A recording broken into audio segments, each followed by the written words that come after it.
I remember this is a conversation going back. I think when I interviewed with you, this is a very old insight, and you pointed out that there are people with Harley Davidson tattoos. Meaning, like, this is a much bigger commitment than giving an email address. Like, it's like, like there are people who are so enthralled with the brand, they physically identify with that brand. And there's always going to be an opportunity for brands to win the trust of their customers and say, we're giving you something genuinely valuable. We want to have this ongoing targeted conversation with you, but we need certain information to be able to do that.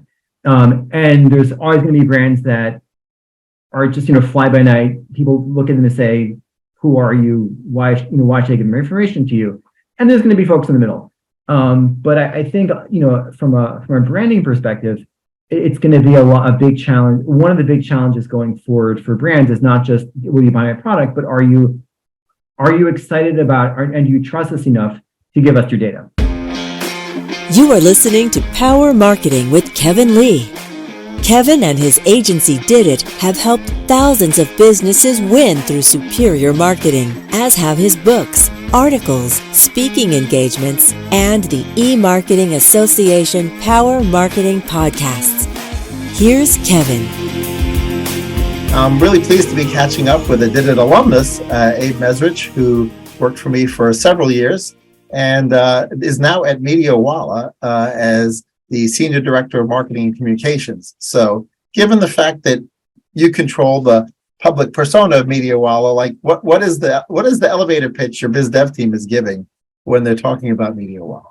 So I'll talk about MediaWallah, but before I just want to just give a quick shout out to working for Kevin Lee. So as listeners probably don't know, I worked for Kevin. I worked for you for, was it 5 years? Something like that. We had just had a lot of fun, and you hired me when I was a kid, and I didn't know anything, and you took a chance. And it was like every week I came in and said, Kevin, let's do this, and you're like, sure, let's go for it. And we had a lot of fun. We just learned a ton, and it was really, really a great experience. So, well, it was a pleasure having you on the team, and I love people who have crazy ideas because some of them work, right, and some of ours did work. And that's part of the fun of marketing, is that you get to constantly experiment and ideate. So it was great. The fact that we were both Yale alumni may have helped a little bit in the hiring decision.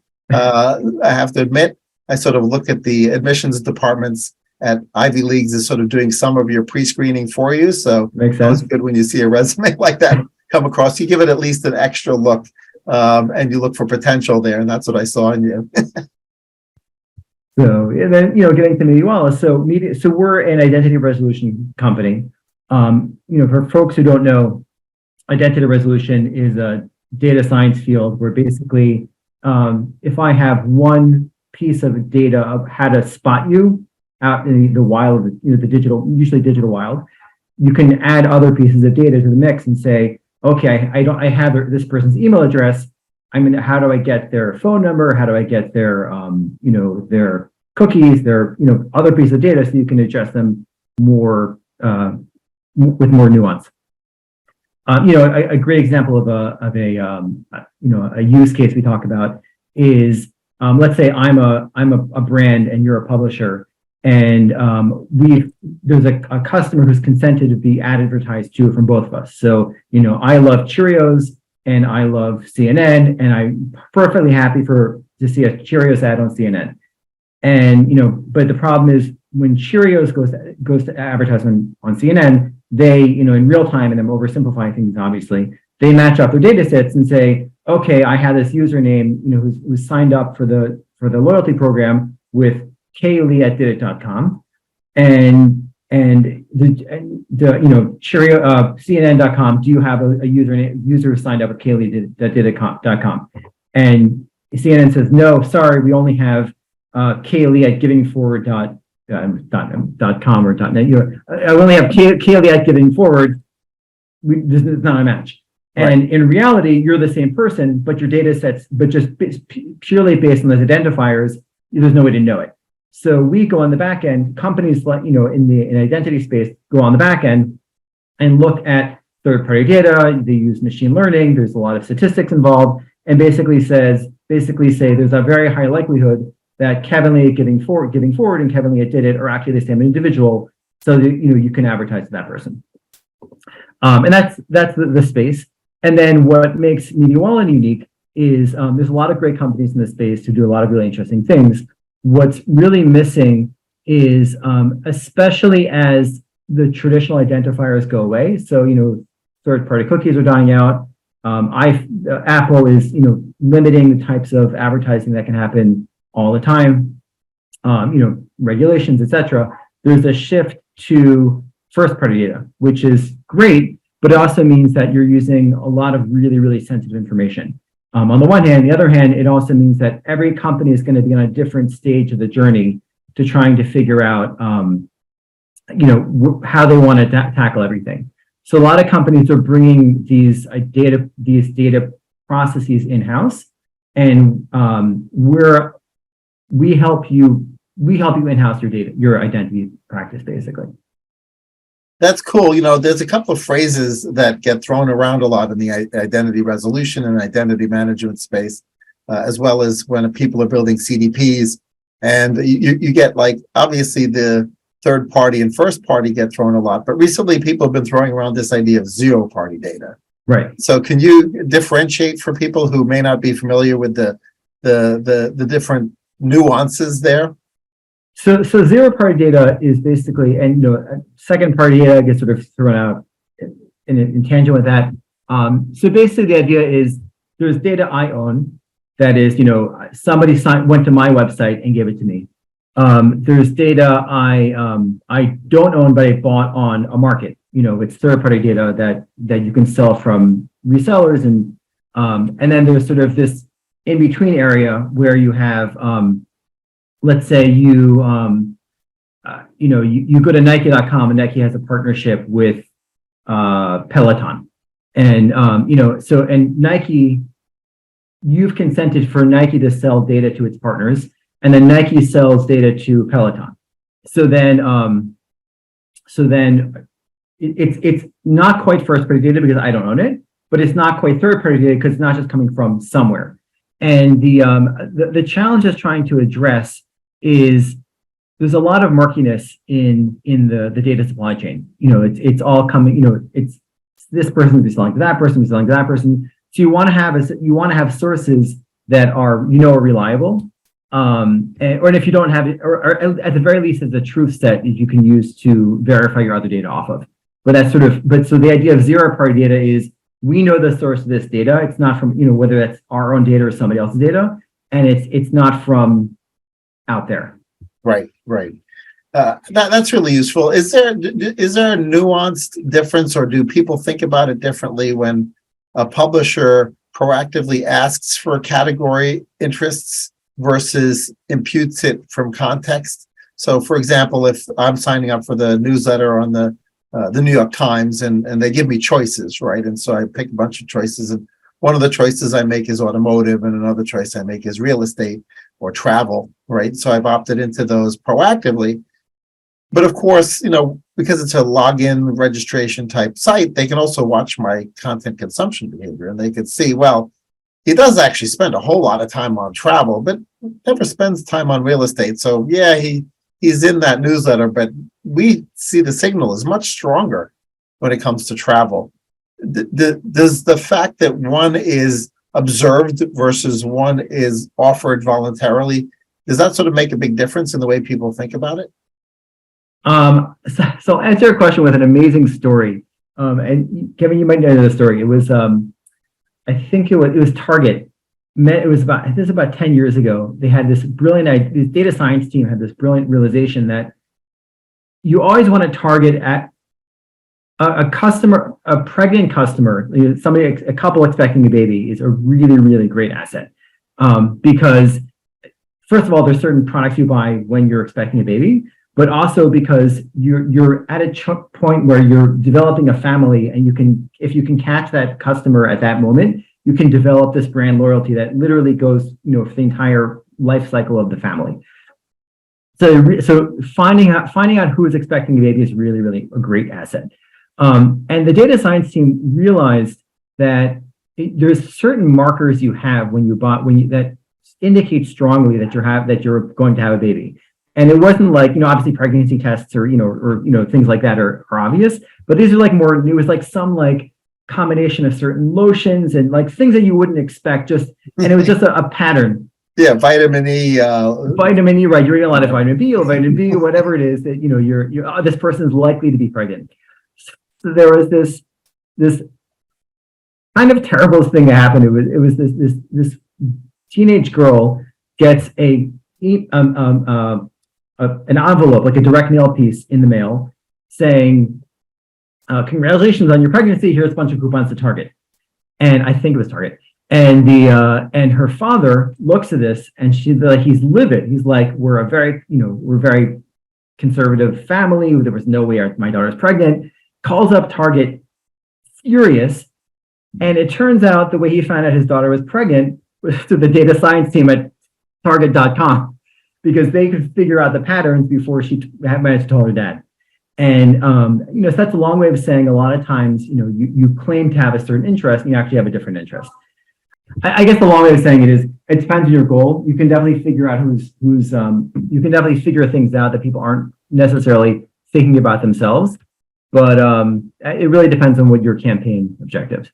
Yeah, I guess my takeaway as it relates to potentially the data scientists at publishers, the data scientists at brands, the data scientists at agencies is, and as they continue to play with these data sets, is sort of the Uncle Ben quote from Spider-Man, which is, with great power comes great responsibility. Right. And so I think that was probably the thing they didn't really think about at Target, was they had the power and they sort of probably didn't think about the responsibility side the first go round. I'm sure that now they're this is an old story with regards to it. And also you have to the risks with figuring things out.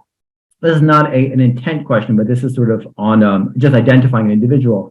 There's the two ways of understanding data sets in identity or in other data sets as well. You have deterministic and you're probabilistic.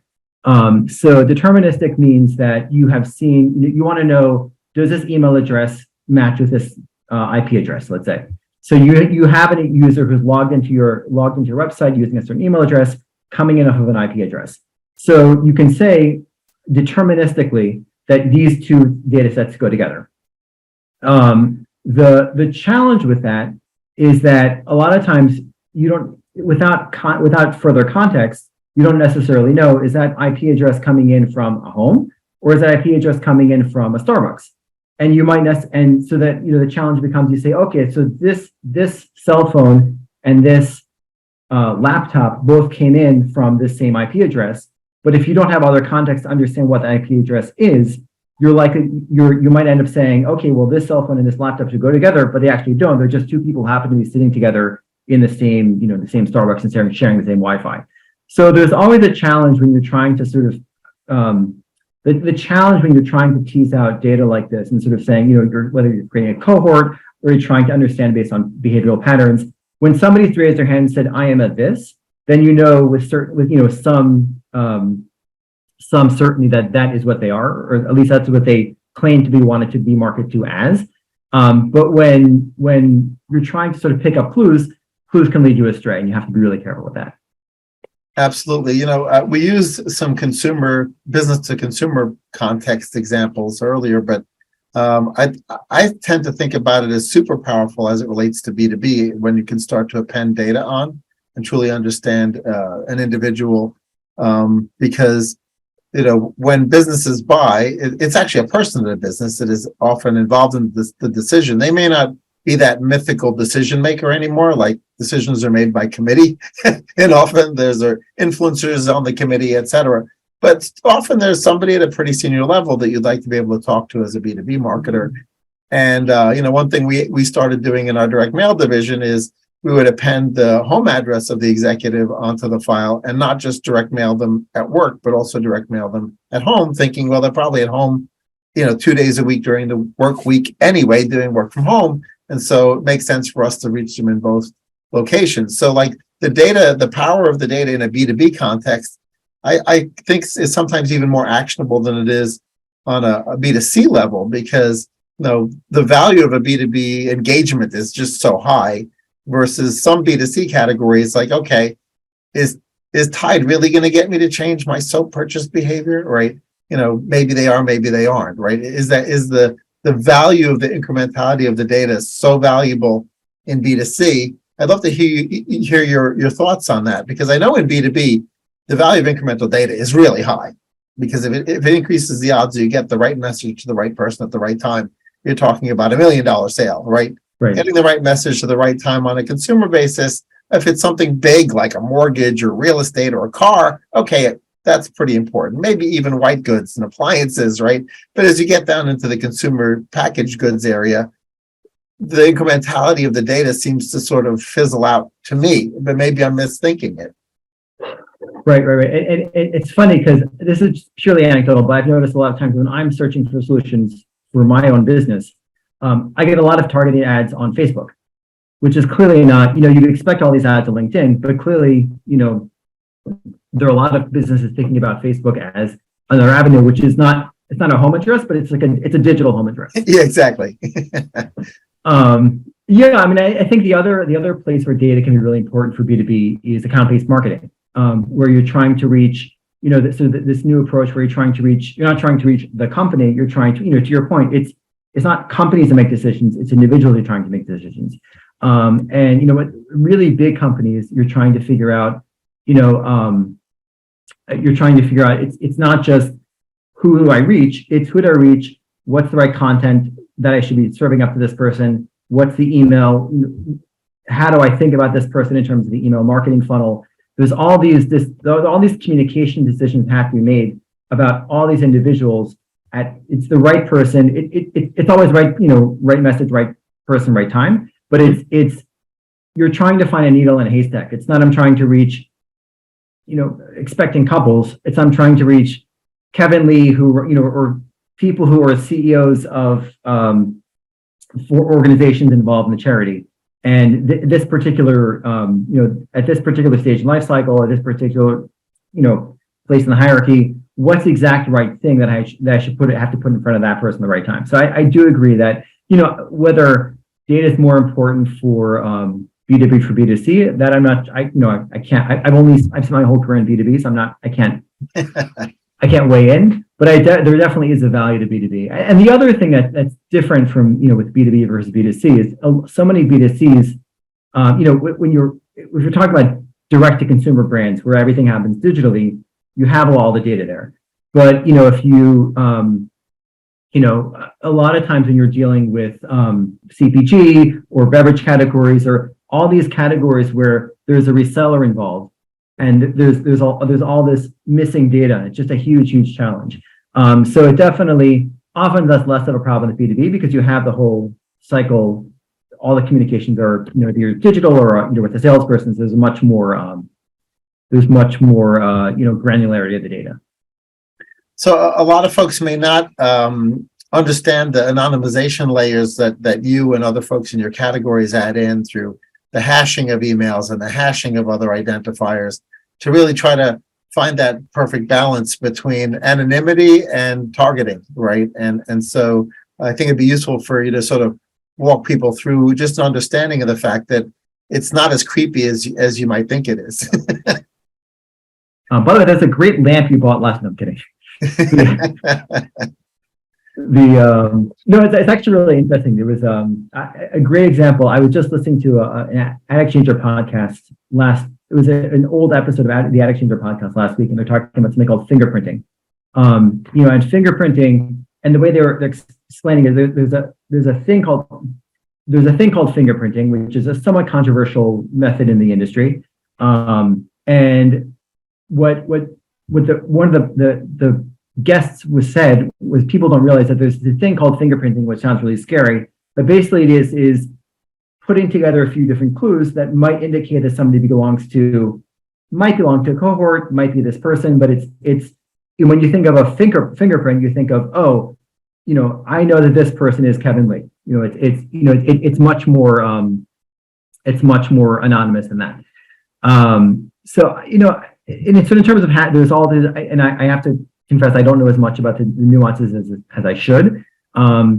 But basically, when you have an email address, you're not working. So, Kevin, so I have a data set and I'm working with an email, kevinlee@dita.com. And so from a private perspective, the last thing I want is for, Kevin Lee's email to get out, and he's entrusting me with that email. And then also, forget about the privacy perspective, just from the perspective of the brand, that this is really, really sensitive information that the brand, these are the customers that are the most loyal customers that have entrusted this company with their data. And, if that data gets out on the black market, it can get sold to a competitor. It can, it's a lie. There's many reasons that there's virtuous reasons, and then there's sort of the less altruistic reasons, which often are really the reason that folks do things, and that you want to be as secure as possible. So it's just an example. You talked about hashed emails. So when I have an email address, I don't, and I'm using kevinlee@dita.net or .com. I'm actually not. Whenever I exchange information off of that email, for example, I talked earlier about, I'm at Data and Advertising on CNN, and I say to CNN, hey, do you have this email address, kevinlee.dita.com? So I'm actually not matching up the, basically there's encryption that masks the actual email. And often there's encryption upon encryption, and often there's even, when you get really, really complex, and you can have like one encryption layer that actually has no idea about the other encryption layer, and it's basically multiple keys that everybody has to unlock the box. And it's basically one system saying the other system. You start with kevinlee@dita.com, and then you say, okay, I'm going to randomize those letters to this code and on both sides you say, does this code match up with this code? And if the codes match up, then likely the individual is the same person. But because of the multiple layers of encryption, there's basically no way to tie that back to an actual individual. Yeah, that's a great explanation. It's interesting because I was chatting with an investment analyst, and they were trying to understand the importance of sort of continued targeting in the open web, and the fact that the big 3 or 4 players, right, have sort of an unfair advantage on first party data or zero party data, depending on how you want to define it, right? So Google knows a lot about each of us, so does Facebook and /Meta because of Instagram, even for younger people than us. And then Amazon obviously knows a hell of a lot about us too, and that data can be used anonymously to help marketers reach us if it's relevant messaging, right? And the idea that the open web, where RTB exists and a bunch of other data exchange layers exist, that the loss of the IDFA and the third-party cookie have really created an asymmetric environment, right, where you don't have quite as good information on the open internet from an advertising and targeting perspective as you do internally within these platforms.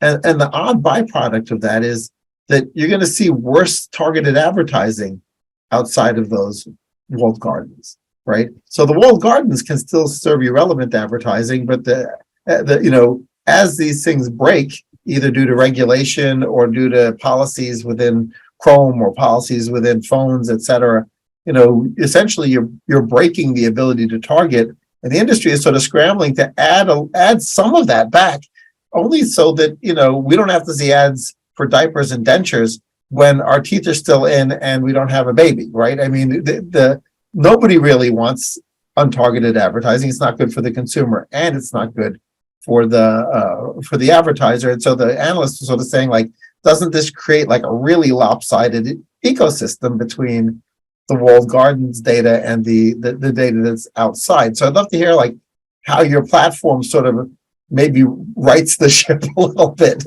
right? To sort of put it, if not back to a level playing field, at least sort of empowers the publishers and the marketers to give people relevant advertising again.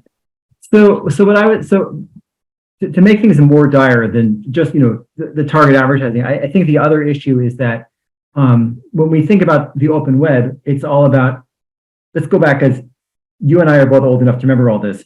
Like back in the beginning of the internet, there was this dream of this going to be amazing and people can have content wherever they want and people can share information. And all of a sudden, 3 or 4 players showed up and they said, actually, the internet is just us. And, we're going to be the sole gatekeepers of the internet. We're going to own all the information. We're going to, any information you want to share has to come through us. And partially because these players have been really, really good at amassing that power because they have all the money because they have all the data. And, and so at the same time, you have all these smaller sites, Gawker is an example, maybe there's a bit of background for that, but there's all these great websites that are dying left and right. It's a really, really hard business to be a publisher right now because they don't have the data. So it's not just, so target advertising is going to suffer. Customer experience is going to suffer. But it's also the ability to have a free and open democratic web is going to suffer because you have these few power players who are controlling everything. And that's sort of I'm not saying this with a MediaWallah hat. That's sort of a personal concern I have about what's going on. So the way what MediaWallah helps with that is that if you have to bring back to the first party data, if you have there's a few different paths folks see the future, sort of how do we get past that? And one place is consented first party information. So it's you go up to a website and the website says, thanks for being here. Give us your email. If you're using your best practices, is give us your email in exchange for something good, whether it's a free ebook or a coupon or whatever it is. Give us your email address and consent to be advertised to across the web. And then the brands are doing this, the publishers are doing this, and then they're amassing their own first party data. And then, for a company like Google or Facebook doesn't really need much intelligence to advertise to you across Facebook and Instagram. And I don't remember if there's ads yet on WhatsApp, but when and if it happens, WhatsApp, it's not, they have their own these enormous ecosystems. But the beauty of first party data is you can build your own ecosystem.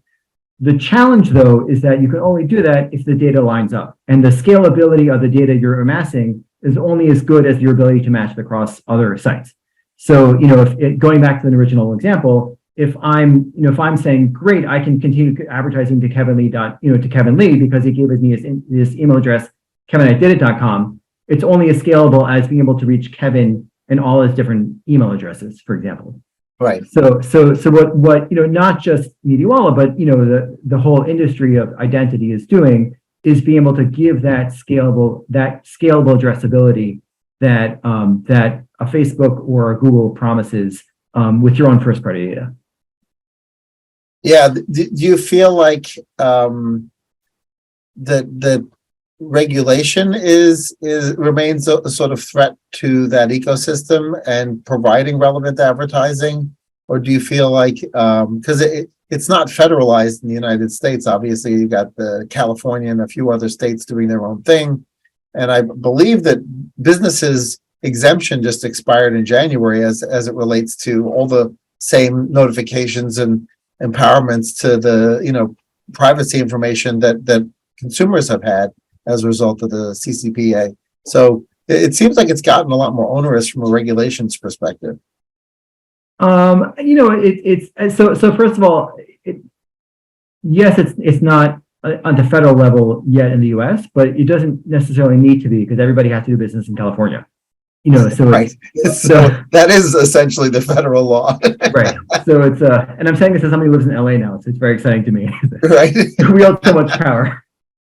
But look, it's on the one hand, it definitely creates more challenges. On the other hand, the regulations are coming from somewhere. Folks have not seen the value exchange. Advertisers have been talking about value exchange for the past 20 years. These regulations are happening because the advertising industry has not done a good enough job of explaining what the value exchange is. So, and folks feel like they're being taken advantage of from a data perspective.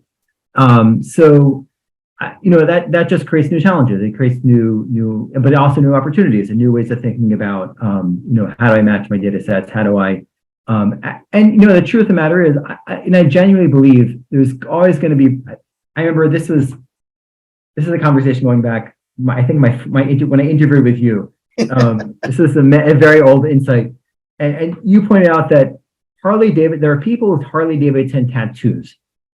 Meaning, like, this is a much bigger commitment than giving an email address. Like, it's like, like there are people who are so enthralled with the brand, they physically identify with that brand. And there's always going to be an opportunity for brands to win the trust of their customers and say, we're giving you something genuinely valuable. We want to have this ongoing targeted conversation with you, but we need certain information to be able to do that. And there's always going to be brands that are just, fly by night. People look at them and say, who are you? Why should I give more information to you? And there's going to be folks in the middle. But I think, from a branding perspective, it's going to be a big challenge. One of the big challenges going forward for brands is not just, will you buy my product, but are you excited about, and do you trust us enough to give us your data? Right. Yeah, I hadn't thought about it as nuanced, right? I had sort of thought about it as a binary, because the email address is typically that piece of PII that you need to sort of offer up some kind of a quid pro quo. Like, if you give me your email address, then I will give you something back, whether it's B2B or B2C, right? There's some kind of a value exchange there. But, as I start to look at different data layers, your point is really well taken in that, okay, well, the email address, that may be like the centralized identifier in conjunction with maybe a cell phone number if the permission relationship is really strong. But that's just the beginnings of the data, because that ties into potentially the entire log file of all the content that the person's consumed. And so the level to which that's obvious to a business consumer or a B2C or B2B buyer, right, or consumer, I think it's the opacity is really what made it scary and made the regulations occur, right? It was so opaque that you didn't really necessarily know what you had opted into when you opted in. Right. And it's, but from there's just an example of things that happen on the back end, and this is just sort of general industry use cases, not necessarily MediaWallah specific. But if you understand who the customer is, customer service is a huge beneficiary of this stuff. So it's not just advertising; it's also, you can get a phone call from some random number, and I can identify it as Kevin Lee, and I can get on the phone and say, "Oh, hi, Mr. Lee. I know that you like this things A, B, and C. Can I help you with those specific things?" Or, the great D2C example is a lot of these D2C shops with a physical bricks and mortar store that, because I know what you like online, I can come into the store and my salespeople can say, "Oh, hi, Mr. Lee, I saw you like this kind of pants." Obviously I have to say it in a not creepy way, but it can actually make the everyone goes back to the minority report. Yeah. Everyone goes back to the minority report, which is, welcome to Gab, Mr. Nakamoto, or whatever it was, right? Right. It had the eye transplant. But, I think that was somewhat of a facetious way to sort of show the power of targeting. But the reality is people would prefer probably some level of personalization, right? As long as it's transparent. And I think that the industry is going to have to find a way to make everybody happy, right? And I think we're still on the journey there to a great extent. So one quick question that we skipped in the beginning, which would probably be a good final question, but who's typically paying for MediaWallah? Is it the publisher? Is it the advertiser? Is it the agency? Like, who's your team engaging with? So we have three core customers to do that. One is the marketer, or the potentially also the agency if they're trying to build their own graph. The other is the publisher, and that having the marketers and publishers working both able to build their own graphs is very important for the industry. So because going back to the example of I have this email address. So, I have this phone number, and do the phone numbers line up? All the information has to line up. The more both sides of the house can line up the data, build their own graphs to line up the data, the better. And then, our third constituency is the platforms. The Oracles and the IBMs of the world. I'm not or whatever other platforms you might be thinking of. And I'm just using those as examples of big platforms. But that folks are trying to build out their own data sets for their own clients, and we support them in that work. So in the case of where it's a publisher or in particular a brand, and the brand may for other reasons have a CDP like Twilio's Segment, for example, are you pumping the data into the CDP, or do you sit independent outside of the CDP and sort of act to augment the data there? No, we match work. The data. So we'll it depends on the partnership, but we can pump data right to the CDP. Cool. Yeah. Well, it's been great catching up, Abe. It sounds like you're in a fascinating category, one that's very much needed. And so, it was great to learn about the category and learn about MediaWallah at the same time. Yeah, and it's great to catch up, and it's always great to. One of the things folks always said when we worked at Did It, and they were always like, Kevin Lee is the guy who knows everything. So it's Well, I certainly don't know everything, but I'm a lifelong learner, and that's why I do conversations like this, and also just very curious. So I was interested in learning that way. Thanks so much, Abe. Thanks, Kevin. Great to be on the show.